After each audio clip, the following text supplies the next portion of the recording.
बिस्मिल्लाहिर्रहमानिर्रहीम। अस्सलाम वालेकुम।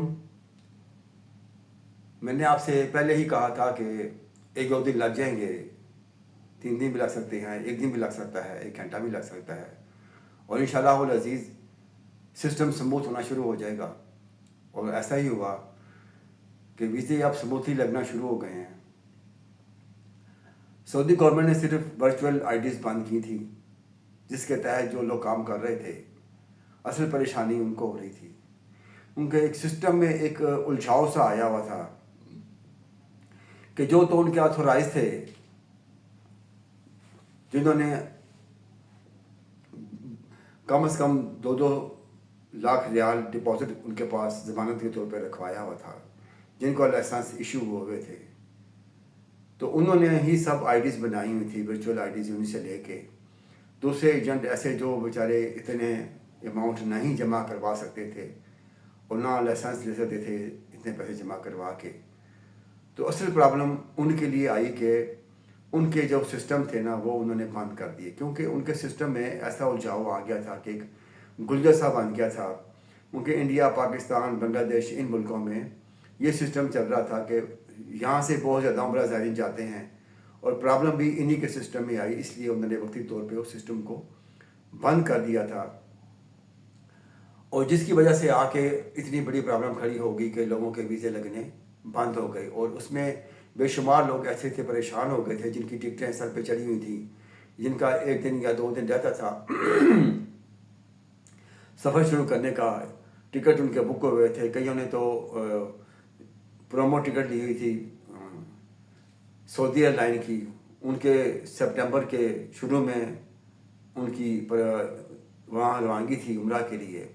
वो लोग ज़्यादा परेशान थे, और कुछ लोग तो ऐसे बेचारे कह रहे थे कि हम अपना टिकट ही वापस कर देते हैं ताकि रिफ़ंड करवा के हम पैसे वापस ले लें, ये ना हो कि हमारा सिस्टम जो है पैसा सारा ज़ाया हो जाए। हालांकि उन्हें कहा गया था कि आप परेशान ना हो, क्योंकि टैक्सेस की मद में जो पैसे कट जाते हैं ना, वो नहीं वापस मिलते। एयरलाइन अपने कुछ पैसे वापस कर देगी, कम से कम उनको 30-35-40 हज़ार का नुकसान होना था, जिससे उनको अल्लाह ताला की ज़ात ने शुरू किया और वो बचत उनकी हो गई।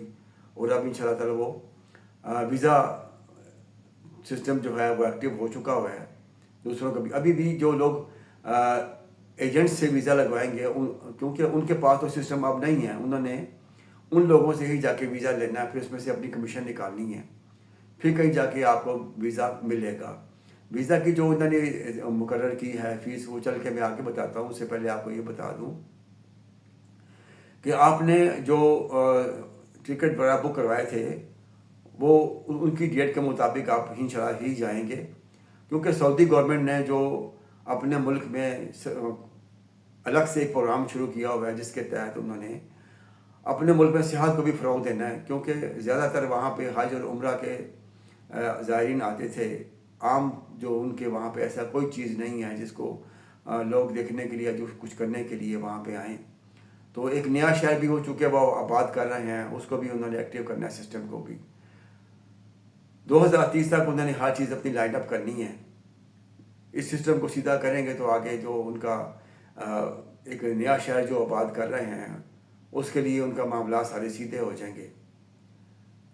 तो ये उनका चूँकि अपने लिए तो वो बेहतर हर मुल्क करता है ना, दूसरे को चाहे बुरा लगे, क्योंकि इन मुल्कों से उनके लिए उलझाव पैदा हो रहे थे, और यहाँ के लोग अपने तरीके से काम कर रहे थे, जबकि वो तो अपने तरीके से उसको बेहतर रखने की कोशिश कर रहे थे, जिससे आके उन्होंने एकदम सारे बंद कर दी ताकि सिस्टम को स्मूथ किया जाए, सीधा किया जाए।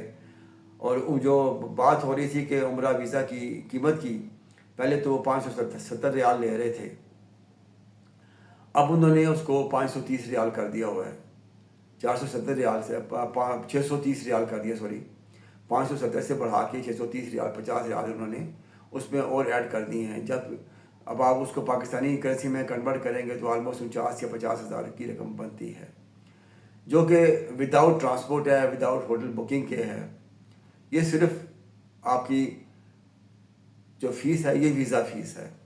अगर आपने ट्रांसपोर्ट जो आपने लेनी होगी, अगर तो आप ग्रुप के साथ जाएंगे, उनकी ट्रांसपोर्ट का सिस्टम कुछ और होगा। अगर आप अपनी टैक्सी देना चाहेंगे तो वो भी ऑलमोस्ट 630 रियाल की ही आपको टैक्सी मिलेगी, जिसमें आपने जद्दा एयरपोर्ट से آنا ہے، مکہ سے واپس مدینہ، مدینہ سے پھر مکہ، مکہ سے پھر واپس آپ نے جدہ جانا ہے اپنے ملک میں جانے کے لیے، پاکستان آنے کے لیے.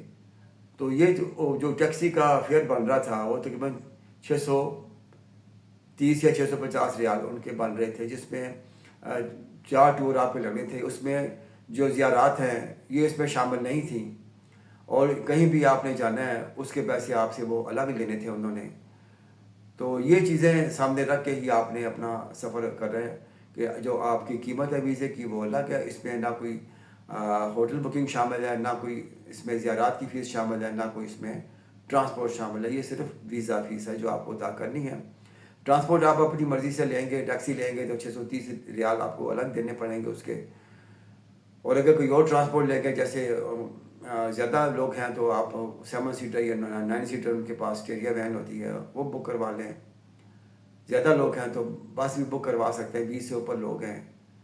تو یہ چیزیں ساری کر کے تو اب ان شاء اللہ تعالیٰ جیسے جیسے وقت گزرے گا سسٹم سموتھ ہوتا جائے گا اور آسانی آتی جائے گی. جو وقتی طور پہ پریشانی آئی تھی ان لوگوں کے لیے جن کے بھی ٹکٹ بک ہوئے ہوئے تھے اور ان کے ویزے لگنے بند ہو گئے تھے، تو اب ان کے لیے خوشخبری ہے کہ وہ اپنے سفر کا آغاز کر سکتے ہیں اور عمرہ ادا کر سکتے ہیں. اسی کے لیے مجھے اسی کے ساتھ ہی آپ سے گزارش ہے کہ میرے چینل عمرہ میں آسانی کو سبسکرائب کریں، بیل آئیکن کے بٹن کو آن رکھیں تاکہ ہر میری آنے والی ویڈیو آپ تک بر وقت پہنچ سکے. اسی کے ساتھ ہی مجھے اجازت دیجیے. السلام علیکم، اللہ حافظ.